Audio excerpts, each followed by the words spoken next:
YouTube, it is I, Sakarma, coming to you with some 3v3 action. Yes, I think this might be a first for our channel. I don't know if we've done one or two before, but yeah, it's definitely one of the few.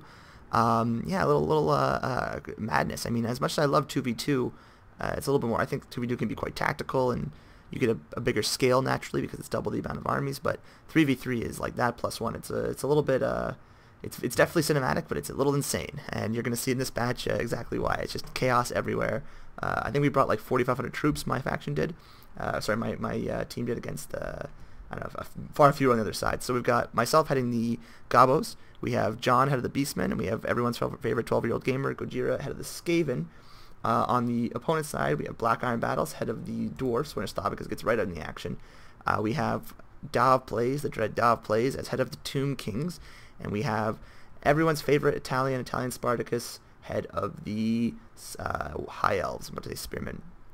So let's start right off the bat with what Dav was trying to accomplish here. Dav and his team's trying to accomplish. This is something Dav likes to do, which is bring these synergistic armies. So he brought Khalida, who gives a buff of 15%, I want to say, to her to ranged units. So yeah, she does 15% armor piercing and missile damage and reload skill, alongside the Handmaiden, who gives, I think, reload skill and 10% damage, and Elethanar, who also gives reload skill, and then the Master Engineer, who also gives reload skill and damage, and more importantly, I think he gives accuracy, plus 18.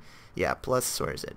Plus 18 accuracy, then he has that buff, which gives reload skill. So all these units are just sort of being a giant buff factory for all these ranged around them, and you have some really scary ranged units here. You have a 1,249 damage, missile damage Bone Giant. You have two of those bad boys. You have a 545 cannon. You have Ushabti, Bo Ushabti, who are doing 288 armor piercing. So just everything in this little area is just devastating and very, very scary. Even these guys are at 48. These are regular archers, are doing 48 damage. So an insane amount of what's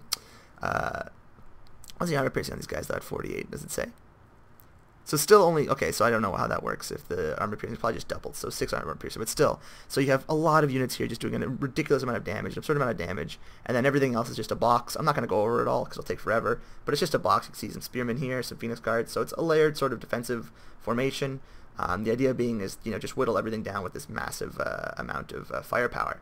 So John, myself, and Gojira we sort of assumed this is what they were bringing. We were talking about it beforehand. We know Dav is experimenting with this, and we saw the faction makeup, so we kind of knew this is what was going to happen. So we decided to bring just tons and tons of chaff. In fact, we brought an all Vanguard deploy army. I think everything on our army could Vanguard deploy. We didn't Vanguard deploy everything. Some of the things we kept in the back. Actually, no, we did. We Vanguarded everything. So Gojira hid Tretch over here. I think he's the only lord on the Skaven that can Vanguard deploy, which is I think should be changed as time goes on. We'll see. Our opponents sort of, I guess, maybe guessed we were going to Vanguard deploy, so they put some miners up here just to discover us, in case we had stalking units, so they could fire upon us. But we only have gutter runners up here. We have gutter runners up here, we have Tretch, and then it's really in the corners where we have our units. So I brought 3 Dirk Squids on the other corner. I brought a mess of Gobos over here with some spiders. You got some nasty skulkers, all of them chevroned up, AP loonies, stuff like that.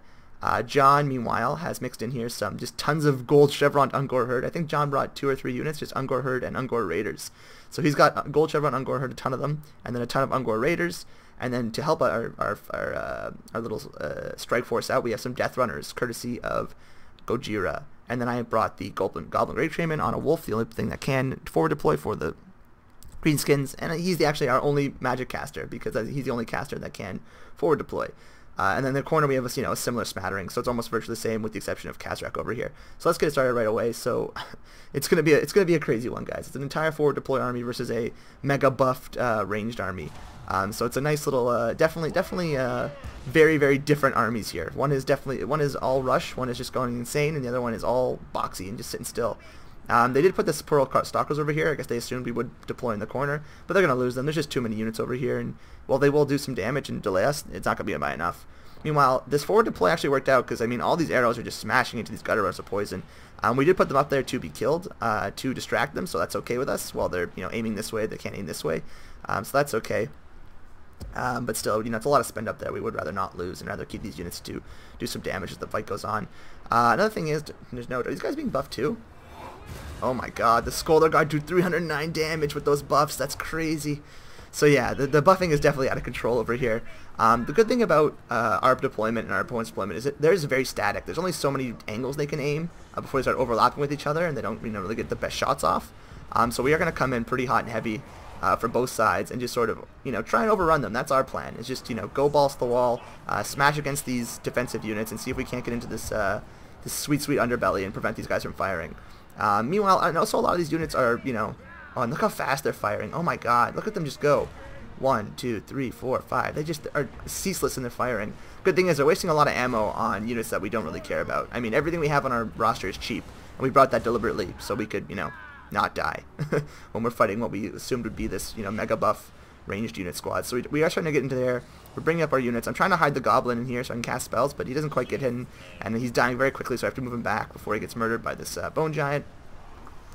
Unfortunately, my goblins are a little bit faster than the Ungor herd, but everything's coming up right about now, and the death runners are quite fast, so we are going to start smashing into their lines. There's not too many infantry on the opponent's side, as you can see. A lot of it's just archers. We are getting rid of these Superial Stalkers. Of course, they are being Weeping Bladed, so they're going to die very quickly against the Nasty Skulkers and the Death Runners. They're getting some good damage in that blob, but we probably didn't need both Death Runners in there, but that's okay. That's an expensive unit to have them throw away. So now we're already, as you can see, there's just too many of our units, and their lines were just, I mean, they didn't change fast enough. They kept everything on the front. They should have, immediately when they saw this, kind of repositioned, but they were a little slow to do so, especially when you're trying to do a box with 3 players. I don't blame them. It's difficult. So, yeah, so now they are repositioning. We're getting some shots in on these Storm Riders, a very interesting unit. I don't know what their damage is right now. Only 20 because they're being poisoned. So good stuff on us. But you can just see there's just hordes and hordes of sheep fodder just coming in and just trying to get into here, into this middle. So we have tons of Ungor herd just smashing in against these Slayers and these Skeleton Spearmen. So they'll do okay against here. Kazrak is not long for this world. He's the one unit we're sniping for the Bone Giants, so they are going to kill him. The archers are coming in and firing, and none of our units really have much armor. The Ungor herd do have shields, but I think they're only bronze, so it's not the greatest. So they'll be able to deal with us pretty quickly, but we have a counterfire of our own. We are starting to break through on the flanks. I cast this guy, the Curse of the Bad Moon, but it's not going to be the best, and actually it wasn't really worth it because I am going to lose my goblin as a result because I left him out there for a few seconds, and I'm going to forget about him, and then he's going to get shot to shit.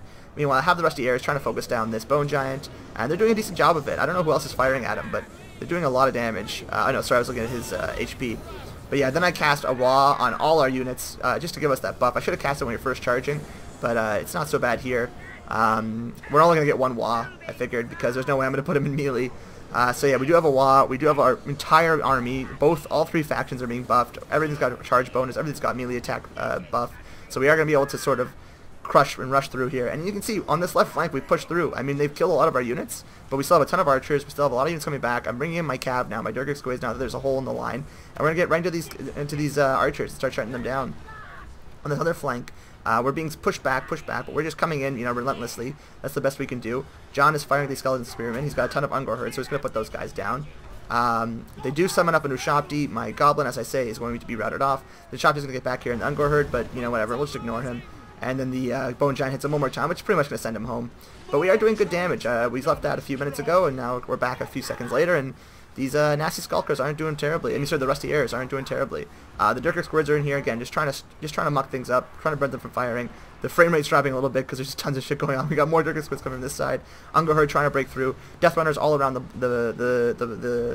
all around the what's the word? Gab, whatever. All around the place, all over the place, lowering armor, reducing, sundering armor, making everything easier to kill.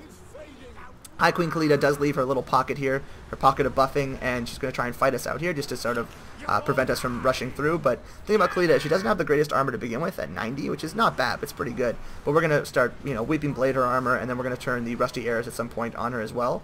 They do get routed off, but they'll come back. And when they do, we're going to put her down in a quick hurry. On the right flank, though, they are pushing back. These Ushapti were able to get rid of these Ungor Raiders. Of course, they will disappear. They're a summoned unit, but still, that was a nice little stabilization on that side. Meanwhile, over here, we're doing a lot of damage. We're getting a lot of kills with these Durgix Squids and these the Warlords boys, so more armor sundering on our side. Some of these guys are cleaning up. The Longbeards with great weapons. Nasty Skulkers, a very good unit. We have more Ungor Raiders swooping around here. The Poison Runners, the Gutter Runners with poison, a lot of them have stabilized and just, getting shots in where they can. Poisoning things, doing some damage, being annoying. But yeah, we're just relentless here. You just got to keep attacking. That's our plan. Just keep going. We're gonna move past these guys. They're pointless. I think I might tie them up with these guys just for a bit. But yeah, they're going to die anyway, so there's no reason to fight them for too long. And we just want to send our units. Again, it's all about getting into this underbelly, getting the sovereign underbelly, preventing them from being able to reform lines, and just having general chaos, because they do have, you know, Phoenix Guard here. They have some very tough units to hold out against, but with the Weeping Blade here, these guys only have 50 armor, and they're being shot to shit by, you know, 3 or 4 different archery units. So yeah, they will go down in a hurry. You see that right there. We are out of ammo on a lot of our units, but we'll start, you know, using them for melee. But yeah, really, Death Runners here are the key to this battle. They just, with their Weeping Blade ability mixed with our, you know, massive of chaff, it's just it's difficult for the enemy to first of all focus them down, and then secondly get enough kills to really make a difference in our horde's advance. So you can see here, this is the Bone Giant we are focusing with the Rusty Arrows. He's nearly dead. We have some nasty Skulkers in there who are going to do okay against him. He doesn't have the best melee defense stats. He still has 2200 health though. What's healing him? Did I see a heal on him? I thought I did. Maybe I was wrong. Anyways, yeah, they're doing okay, but we are getting in there. The Weeping Blade, of course, is going. The Death Runners here. He does have Elethanar just shooting around. Master Engineer, but there's not really much that can hold out against our hordes anymore. These Bone Giants don't kill fast. They can do well against single entity models, but against these hordes, they're not, you know, it's not a battle they're well suited to. The High Mages here, casting Apotheosis most likely, but that's not going to be the greatest. She'll do okay, but again, not meant to fight hordes. Everything here they have was made for taking out single entity targets for sniping, and we gave them nothing to snipe really. I mean, they killed Kazrak, they killed the Gabo, Great Shaman, but Tretch Craventail, you know, who was hidden 99% of the battles, coming here to, you know, reap the rewards of the victory. So yeah, it just wasn't. It was basically just. Well, first of all, it was a really fun battle. You know, it wasn't the most serious of battles, but it was a fun little exercise in counter picking. We kind of guessed this build from our opponent, so we said, okay, what can we bring that would be the most effective against it? And it would be units that don't matter. You know, all of our units pretty much are expendable, from Ungor Herd to Goblins to well, Night Runners are expensive, but other than Night Runners, everything else is quite cheap, under 500, especially without the. Well, I mean that's with chevrons too. So yeah, we're doing a good job here. We're sort of getting in there. They're gonna, you know, Tretch is getting here, trying to get some murder on these handmaidens, and everything should count as large to him, considering he's a tiny rat. Even if he has a bonus first large, but yeah, he's gonna do okay against this Bone Giant, who's gonna get shot up to shit. I think there might be some Weeping Blade in here somewhere. Who knows? We were able to kill Khalida, as I said earlier. She would come out here and she would get shot to shit by all these archers. And yeah, at this point, we're just sort of, you know, the inexorable tide of Skaven and Goblins. There goes the Bone Giant. Here goes King Kong. He's gonna fall. Oh, he topples. That's pretty cool. And I love how he crushes things under his weight. That's so funky. Then he just disappears, I think, because the frame rate. Oh no, it's because I went too close. So yeah, there's just chaos everywhere. And let's just get a nice look at all this. This Ungor herds. You got those look like the Ravagers. I forgot they're called the Blackiron Ravagers. There's just Ungor herd everywhere, just getting kills on these little guys. And yeah, there's Thorgrim. We're shooting him to shit. He's covered in arrows, and he will be going down. He's being armor summoned. Those are Death Runners in there somewhere. And yeah, look at the, oh my god, look at that archer fire just coming in. And that's going to be a grudging for sure. That's going to be a grudging for every arrow. So he's going to be writing in that book for a long time if he ever makes it out. And I don't think he will, though. So yeah, just murder, chaos, death, and destruction across the land. Just, oh, what a fun battle. You can see all these different banners. Look at that. Very, very cool. So yeah, GG to our opponents. Was a really fun battle. I really enjoyed it. I think, yeah, I mean, when we are going to have a 2v2 tournament eventually. Again, that will happen. That's I don't think that the only one we're ever going to have is one turn hosted. I think there will be some in the future, and I think you're going to see some more, you know, funky builds like this. You know, a lot of vanguarding, especially with Vanguard being quite a lot more what's the word I'm looking for, viable in the current meta. When you between Beastmen and Gobos, those are both pretty decent units, or pretty decent factions rather for forward deploying. You don't generally see a lot of forward deployment of these guys, but he only brought Death Runners and Gutter Runners Poison. Of course, it was part of our flavor, of our theme. John wanted to bring Ungor Herd only, and I guess he brought one Blackhorn Ravagers. I don't know why no Gore Herd, but I guess the shields maybe. But he was, we asked him why. He goes, Ungor Herd meta, bro. So maybe John knows something we don't. And of course, Kazrak got 50 kills surprisingly, because he was only in the battle for a little bit of time. You can see here not a whole lot of defensive. Not a whole lot of units on any of these really rosters. You know, quite low. We have much more because we were just running, you know, pure chaff on them. So, and we have a bunch of chevrons over there. But you can see here, 92 kills in this Stylon, very, very good. That makes sense though. They're good at fighting. They're good at shooting, and they're good in melee. So yeah, but we were just able to overrun them pretty quickly. Eleanor got 58, 71 kills in the handmaid, not bad. But yeah, the tide was just too much. There's too much chaff. We just we just, I don't know, took a dump, and it overflowed their levy with poop, and they just couldn't sustain themselves. Got the Lick Priest of Nakahara here. Interesting lore. Good lore, actually. And then Haiku Kalita. So, yeah. Interesting battle. Fun battle. Interesting ideas on our opponent's side. Ours was decidedly less tactical. Ours was click and forget. You know, just run in and see what happens. And it worked out. Anyways, GG to our opponents. Thanks for playing, guys. And thanks for watching. And see you around the bend.